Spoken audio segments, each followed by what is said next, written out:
Questions du Sahel pour le compte de votre organisation. L'actualité internationale est dominée par la crise en Ukraine, plus précisément l'invasion de l'Ukraine par la Russie. Au-delà de la réserve diplomatique qui vous incombe en tant que fonctionnaire des Nations Unies, quelle réaction vous inspire cette invasion russe? Tout d'abord, on pense aux familles qui sont directement touchées et affectées en Ukraine. Je pense que nous souhaitons tous une sortie diplomatique de cette situation. On pense aussi aux Sénégalais qui, je crois, sont autour d'une centaine, qui sont des étudiants, puisque l'Ukraine a attiré beaucoup d'étudiants africains, je crois plus de 10 000 à peu près. Donc 100 Sénégalais, on souhaite évidemment qu'une solution puisse être trouvée pour eux, pour qu'ils ne soient pas non plus affectés. Évidemment, cette situation, alors que nous étions peut-être en début de reprise Covid, va avoir aussi un impact sur la situation économique et peut-être sociale aussi dans beaucoup de pays. Une mauvaise nouvelle pour l'économie mondiale, pour le développement industriel? Tout à fait, puisque s'il y a un renchérissement des coûts des matières premières, et notamment énergétiques, mais aussi de certains biens alimentaires, notamment tirés des céréales, il est clair que cela peut porter atteinte à l'économie.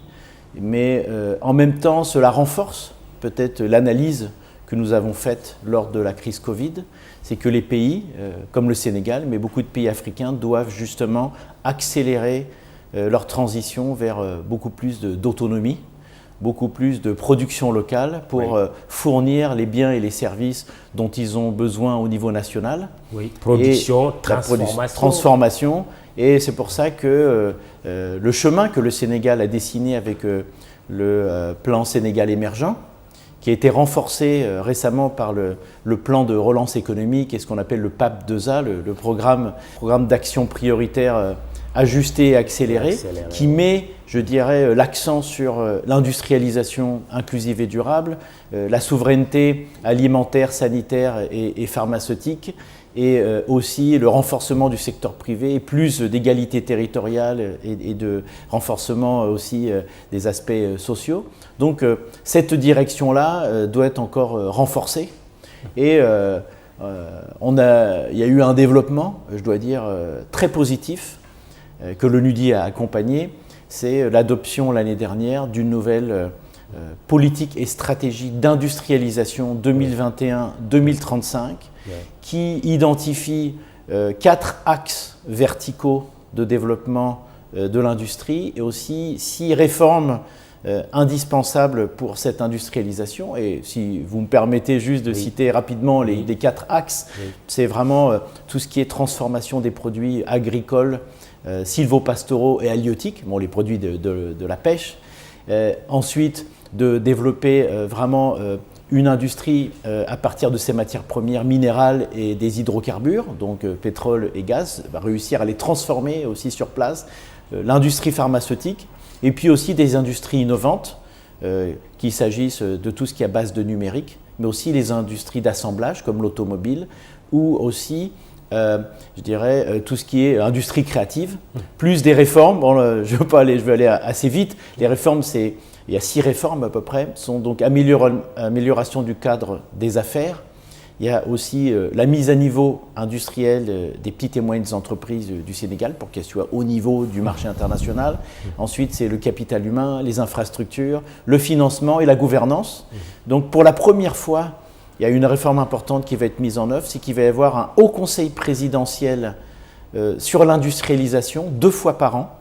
Et donc, la question industrielle va remonter au plus haut niveau du président, qui pourra enfin faire les arbitrages, parce que pour réussir une industrialisation, en fait, il faut tous les outils qui sont à la disposition du gouvernement, parce qu'il faut des infrastructures, il faut de l'énergie, il faut de la formation, il faut de l'éducation, il faut que tous les services, les ministères de l'agriculture, de l'élevage, de l'industrie, de l'éducation, de la formation, etc., je pourrais continuer, mais aussi le secteur privé soient engagés, les collectivités territoriales. Et pour tout cela, il faut avoir une gouvernance au plus haut niveau. Et c'est ce qui est maintenant adoptées dans le cadre de cette nouvelle politique et stratégie d'industrialisation 2021 et 2035. Alors, mais on va revenir sur ces questions. Tout à l'heure, on était en train de parler de la crise en Ukraine.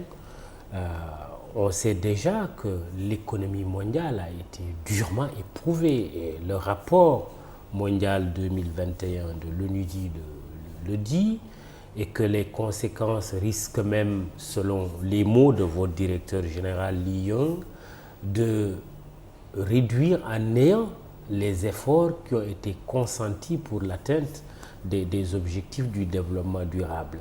Dans quel monde sommes-nous aujourd'hui? Est-ce que c'est un monde post-pandémie et comment se relance l'industrie au niveau mondial? Mais on se rend compte que finalement, cette économie mondiale est confrontée aujourd'hui à l'exigence d'une double résilience. C'est la pandémie, mais c'est aussi cette crise qui se déroule en Ukraine.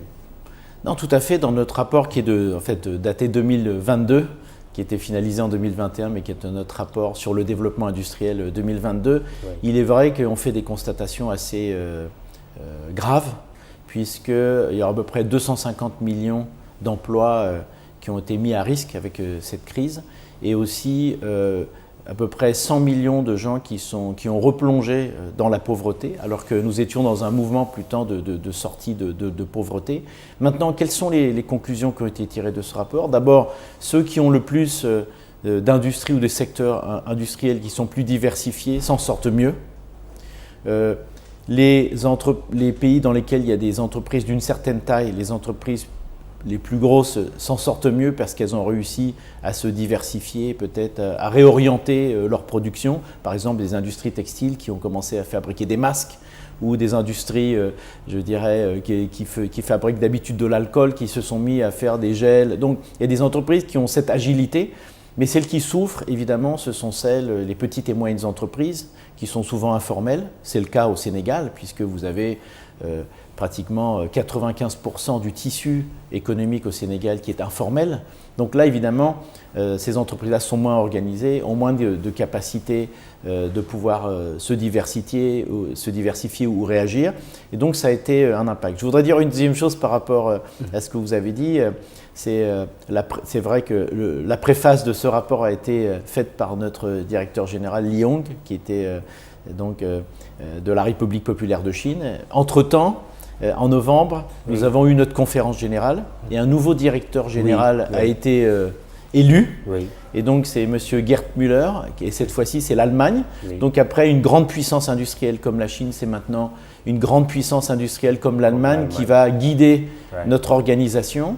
Et avant de devenir directeur général, M. Gerd Müller était aussi venu au Sénégal en tant que ministre du gouvernement Merkel en charge de la coopération économique, et avait surtout été venu pour soutenir l'industrie pharmaceutique du Sénégal avec une subvention importante pour favoriser la production des vaccins. Donc il avait déjà un lien très fort avec le Sénégal, et on espère évidemment que ce lien, surtout avec la présidence de l'Union africaine par le Sénégal, ce lien ONUDI-Sénégal et ONUDI-Union africaine va se renforcer. Justement, parlons-en, puisque nous étions en train de